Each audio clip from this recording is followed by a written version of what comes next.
Doctor صاحب آپ سے سوال عرض کرنا چاہتا ہوں کہ ایمان کی جو طاقت ہے یا قوت ہے یہ کس طرح نصیب ہوتی ہے؟ نمبر 1۔ نمبر 2 یہ ہے کہ مرشد کامل کا تصور اسلام میں کیا ہے اور اس کی تلاش کس طرح کی جا سکتی ہے؟ بڑا اہم سوال ہے، پہلا بھی اور دوسرا بھی۔ دیکھیں جی، ایمان کی طاقت کس طرح حاصل کی جا سکتی ہے؟ اس کا تو سادہ طریقہ یہ ہے کہ بندہ استقامت اختیار کرے۔ ہم کام کرتے ہیں، چھوڑ دیتے ہیں۔ ہمارا سب سے بڑا مسئلہ یہی ہے کہ ہمارے ہاں استقامت نہیں ہوتی۔ میں اس کی ایک مثال دیتا ہوں۔ آپ نے ایک حدیث سنی ہوگی کہ ایک بندہ ایک رات میں 200 نفل پڑھ دیتا ہے، 100 نفل پڑھ دیتا ہے۔ اس سے بہتر ہے کہ 2 پڑھے اور روزانہ پڑھے۔ یہ مشکل کام ہے۔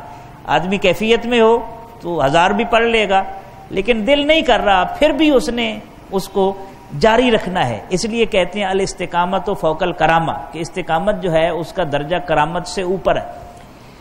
مجھے یاد پڑتا ہے کہ ایک بزرگ تھے، ان کا نام تھا حضرت ابراہیم ابن ادہم رحمۃ اللہ علیہ۔ ان کے دل میں خواہش پیدا ہوئی کہ میں اللہ کے گھر کا طواف کروں۔ اب بزرگوں کے لیے زمینی فاصلے کوئی حیثیت نہیں رکھتے۔ اب انہوں نے اللہ کی بارگاہ میں عرض کی، اللہ تعالیٰ نے فاصلے سمیٹ دیے اور وہ کعبۃ اللہ پہنچ گئے۔ اب انہوں نے طواف کیا۔ طواف کرتے کرتے جب فارغ ہوئے تو مقام ابراہیم پر انہوں نے نوافل پڑھے، اور سیڑھیاں اتر رہے تھے، سلپ ہو گئے۔ سخت سردیوں کا موسم تھا، جب سلپ ہوئے تو زخم آ گئے۔ سردیوں کے زخم آپ کو پتہ ہے سخت ہوتے ہیں اور تکلیف دہ ہوتے ہیں۔ تو دل میں یہ خواہش پیدا ہوئی کہ کیوں نہ میں کسی حمام پر چلا جاؤں جہاں آگ جل رہی ہو، تو میں جا کر اپنے زخم نرم کر لوں، تھوڑا گرمائش اور حدت حاصل کر لوں۔ تو وہاں ایک حمام پر پہنچے، صبح کے قریب تہجد کا وقت تھا۔ تو ایک شخص جو ہے وہ لکڑیاں جلا رہا تھا۔ آپ نے اس سے پوچھا، گپ شپ ہوئی تو پوچھا، بندہ خدا یہ بتا کہ یہ تیرا پیشہ ہے؟ اس نے کہا جی میرا پیشہ ہے۔ آپ نے پوچھا اچھا کتنے سال سے تم یہ کر رہے ہو؟ پہلے بلکہ سوال کیا کہ کتنا کما لیتے ہو؟ اس نے کہا جی 2 درہم کماتا ہوں، ایک ماں باپ کی خدمت پر خرچ کرتا ہوں، ایک اپنے لیے خرچ کرتا ہوں۔ تو آپ نے پوچھا کتنے عرصے سے تیرا یہ شغل ہے؟ اس نے کہا جی عرصہ 20 سال سے۔ اب حضرت ابراہیم بن ادہم رحمۃ اللہ علیہ کے دل میں خیال پیدا ہوا کہ جو شخص 20 سال سے نیک نیتی کے ساتھ یہ کام کر رہا ہے تو اسے تو مستجاب الدعوات ہونا چاہیے، اس کی دعائیں تو قبول ہونی چاہیے۔ تو آپ نے اس سے پوچھا بندہ خدا تو نے کبھی کوئی دعا بھی مانگی ہے؟ اس نے کہا جی حضرت میں نے اللہ سے دعا مانگی ہے، یا اللہ مجھے ابراہیم ابن ادہم کی زیارت کرا۔ تو ابراہیم ابن ادہم ان کے سامنے بیٹھے ہوئے تھے۔ آپ اندازہ لگائیں کہ کیسے اللہ نے اس کے دل میں ڈالا، ان کے دل میں ڈالا حضرت ابراہیم ابن ادہم میں، کس طریقے سے انہوں نے خواہش کی، کعبہ پہنچے، زمینیں سمٹ گئیں، اور کس طریقے سے وہ سلپ ہوئے اور اللہ نے اس بندے کے سامنے بٹھا دیے۔ تو اگر ہم استقامت اپنا لیں، تھوڑا عمل کریں، ہر نماز کے بعد آپ 3 مرتبہ درود شریف پڑھیں، 3 مرتبہ استغفار کریں، 11 مرتبہ کر لیں، لیکن زمین ادھر سے ادھر ہو جائے، عادت نہیں چھوٹنی چاہیے۔ ہر ہفتے آپ نے 5 روپے، 10 روپے، 20 روپے طے کر لیں میں نے اللہ کے راستے میں خرچ کرنے، لیکن وہ معمول نہ ٹوٹے۔ تو استقامت کا درجہ کرامت سے زیادہ ہوتا ہے، اور یہ وہ اسلوب ہے جس کے ذریعے سے پھر ایمان کی قوت نصیب ہو سکتی ہے اور ایمان میں مضبوطی آ سکتی ہے۔ اور دوسرا سوال آپ کا، جی مرشد کامل کا تصور جی بڑا واضح ہے۔ نبی رحمت صلی اللہ علیہ وآلہ وسلم کا اسوہ حسنہ ہمارے سامنے ہے۔ آپ صلی اللہ علیہ وسلم کے بعد پھر یہ منصب جو ہے وہ حضرت ابوبکر صدیق کو نصیب ہوا، پھر حضرت عمر کو، پھر حضرت عثمان کو، پھر حضرت علی کو رضی اللہ عنہم اجمعین۔ پھر آگے وقتاً فوقتاً سلسلے چلتے رہے، اور پھر مجدد بھی آتے رہے۔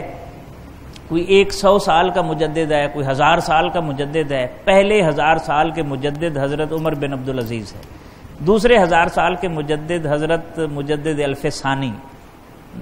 اس نام سے ہی پتہ چلتا ہے مجدد الف ثانی۔ الف کہتے ہیں 1000 کو، ثانی کہتے ہیں دوسرا 1000، دوسرے 1000 کے مجدد وہ ہے۔ تو خیر یہ سلسلہ چلتا رہا ہے، کوئی محی الدین بن کے آیا، یہ قیامت تک سلسلہ چلے گا۔ اور آج جب کبھی خلافت راشدہ یا نبی رحمت صلی اللہ علیہ وسلم کے نظام کی طرف آدمی دیکھتا ہے، خواہش کرتا ہے، تو لا محالہ اس کی نظر صوفیاء کی طرف اٹھتی ہے. تو اللہ کے لوگ موجود ہیں، اس کے لیے معیار یہ ہے کہ ہم عام طور پر شعبدہ بازی کو پسند کرتے ہیں. ہم عام طور پر ایسے آدمی کو مرشد بنانے کے چکر میں ہوتے ہیں جو کوئی کرامت دکھا دے، جو کوئی دنیا اوپر سے نیچے کر دے. یہ تو کوئی کمال نہیں ہے. یہ تو نجومی بھی کر سکتا ہے، عامل بھی کر سکتا ہے. اصل استقامت ہے.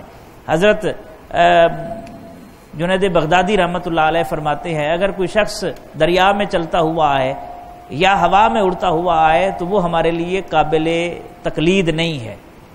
وہ شخص قابل تقلید ہے جس کے دائیں ہاتھ میں قرآن ہو اور بائیں ہاتھ میں سنت ہو.